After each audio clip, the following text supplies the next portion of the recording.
What's going on, guys? It's time for the digital huddle. Today we are back. I've had a few weeks off of doing the huddles, but we are back with you and talking about the power of moments. Have you missed it? The power of moments. And hopefully you've noticed a few moments that we've been creating here at GC lately, and a few that are coming up within some events that we are doing and experiences. But we are trying to create moments, and I hope that you feel it and see it. Maybe are even recognizing a few things that we've talked about from the book. But today, what I want to do, something you hear me say often, is about how we need to be as leaders, as volunteers, as parents, as spouses, as coaches, as whatever we are in every area of our life. One thing that will make us more successful is to choose to be a lifelong learner. I always talk about how we are never done learning. You never get to this place where you just arrive, right? You need to be a lifelong learner. And there's multiple ways we can learn. There's different ways. Like I can go to college and I can get an education that way, and I'm learning some things. I could go do some online learning and maybe take some coaching classes and courses, or maybe I see some YouTube videos that teach me to do a few different things, and I can learn that way. I can learn from my experiences, and we're going to talk a little bit about that today. And there's a lot of different ways that we can learn, but we have to choose to use all those different ways. That whenever life is happening, we have to make it the choice to say, I'm going to take this opportunity to learn, and I'm going to be a lifelong learner.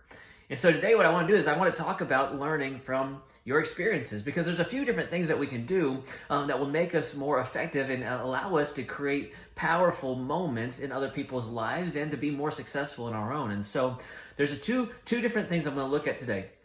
One of them is called tripping over the truth.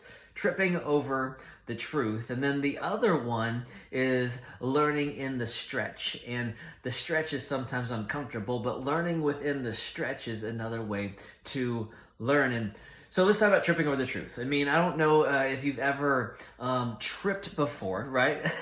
But tripping is simply as you're walking, your foot gets caught on something, you're like, oh, there we go, right?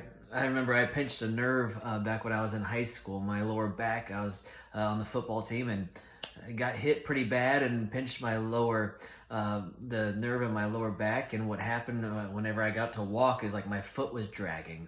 And it actually was like that for like 3 days, where my foot was like, it was crazy. It was scary. Like, felt like I was picking up my foot, but it just dragged. And what I found is that because I didn't lift my feet very well, I kept tripping, right? It's easy to trip whenever you are moving quickly and going through different things, but sometimes we need to set ourselves up in order to trip and see the things that we need to see so we can make adjustments. And so a great example of this is the fall block party. And I've heard people say after like this last fall block party and the one before this, like the Easter block party, and people come up to me and like, oh man, Pastor Mike, like you guys just think of everything with, how did you like think through the flow and all? And like, there's these things that people come up and they compliment me on like creating an environment where we could have 1,500 people in a safe and fun way. And everything seems at least somewhat organized. There's a little bit of chaos in every event, but it seems like pretty organized and all that. And the truth is that I've done so many of them that I've tripped a lot of times, right? And I've tripped over the truth here and there. And one thing I want to show you is this, is that in anything you're doing, if you could walk it out, the book talks about this, walking it out almost from result backwards, then what you'll do is you'll be able to trip over some truths. If I put together the block party and I have a map and all these things, and I put myself in the perspective of the child, right? I walk in, I see the big archway. There's my entrance point. So now I have one way in, one way out. Now, do we have safety? Is there a way to block children from the road to make sure they're safe? Like, I'm trying to put myself in the perspective of this child and go through the event. Like, do I see everything, experience everything all the way to the exit? Then put yourself in the perspective of the parent, right? Now I got my kids, I got multiple kids. Like, am I able to go through this event safely, everyone having fun and not losing anybody or my mind? And you go through and you kind of put yourself in this walkthrough and see if you trip over anything. And there's always something that we trip over, right? There's little things here and there. We're like, that didn't go the way I planned. And you need to then be a lifelong learner and mark it for the next time and learn from that moment that you had. If you think back to, it was probably like 5 block parties ago. There was no tables and chairs to eat at. Didn't think about that. And then people are standing like, oh man, it'd be really great if I had a spot to like sit down and eat my food. All right, we learned, we tripped over that truth. And so we learned from that. So then all the ones after that, we strategically placed tables and chairs in the areas where we had food vendors, right? Now we're tripping over the truth on the side of like, man, I had opportunities for like youth to raise money for a trip and sell food at the same time that I had food vendors that, you know, it was just more popular food, so people went there. So instead, we tripped over the truth. I could have helped raise a lot more money for the youth if I didn't have a competitor that was an actual like restaurant. So what do?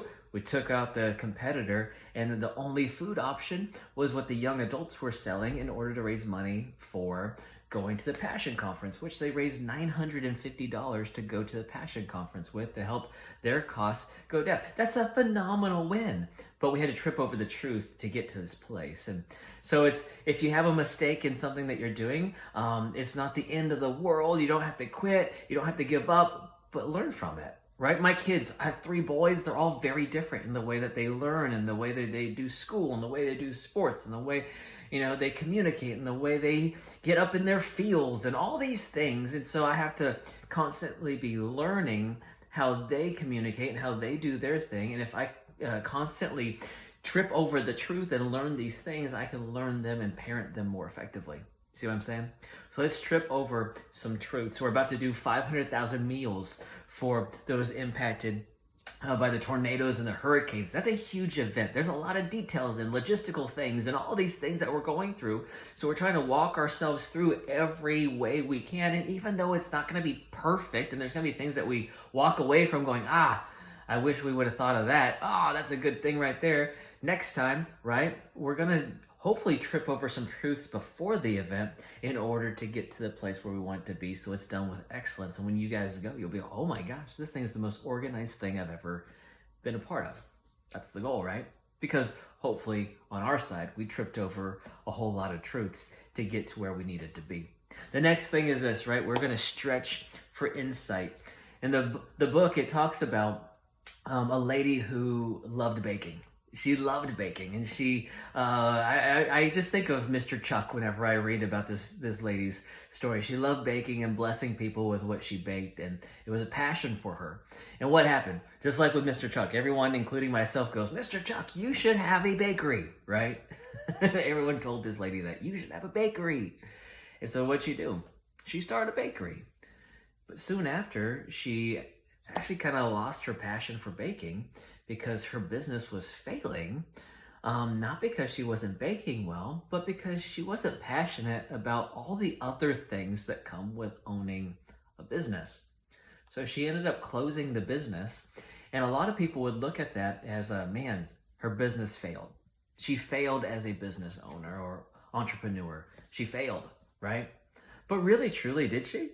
No, what she did was she chose to be a lifelong learner. In that moment of being someone who owned a bakery because she loved baking, what she did was she gained insight about herself. She chose to be a lifelong learner. Not to go like, oh man, I'm a failure, but instead to look at it and go like, I can actually fail forward and learn something. I'm not someone who loves running a business. I love baking and blessing people and giving people baked goods. I love that part of it. I don't love sitting there and owning a business and running a business and the taxes of a business and all the things that a business requires and the marketing and all those. She didn't have a passion for that. She just wanted to bake for people. And so she gained insight because she chose to be a lifelong learner.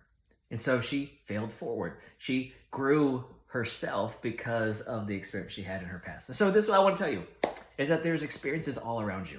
There's experiences all around me. There's things that sometimes maybe are frustrated because they're not totally perfect. Or we do an event and there's something that you're like, we should have done it this way. Maybe, possibly.